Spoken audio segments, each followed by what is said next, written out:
A lot of people ask me why I make music from objects and how I got into that, so I thought I'd explain a little bit. So I am a drummer.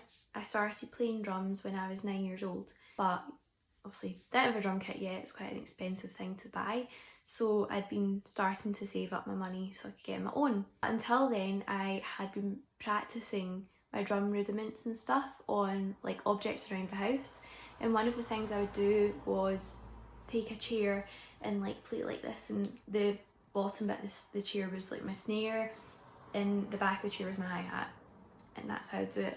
But I'd also like add on things like books and stuff to practice on, and I feel like being a percussionist, being a drummer has allowed me to like practice on anything that I had around me, because it's all about coordination, and that always stuck with me. And then when I went to uni, I studied something called sonic arts, which is like sound art where you take sounds and you manipulate them, but we also looked at taking like unconventional sounds of an instrument and like manipulating that sound.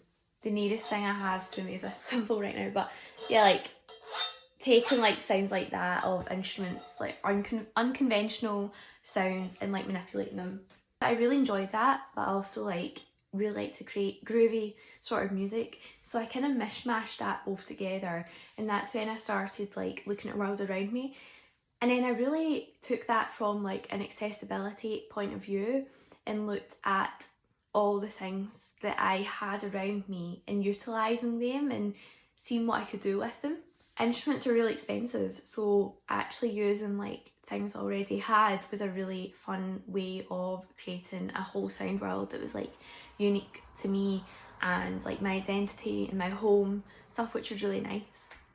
I was also really interested in restriction and limitation within music, so giving yourself a limited source material.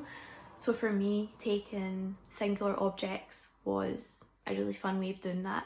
A lot of my ideas also happen on accident. So for example, with the Chili's flask video I made, that happened when I was going to fill up my flask and I bumped it off the counter and it made a really nice noise, and I was like, oh well, I'm going to have to do something with that. The knife and fork one was when I hit a fork and realised the frequencies on it were quite nice. It happens quite a lot when I'm out and about as well. I'll hear a sound that I quite like. So yeah, that's why I make music from objects. It's really fun. I enjoy it, and I recommend you hit an object in your house and see what sound it makes.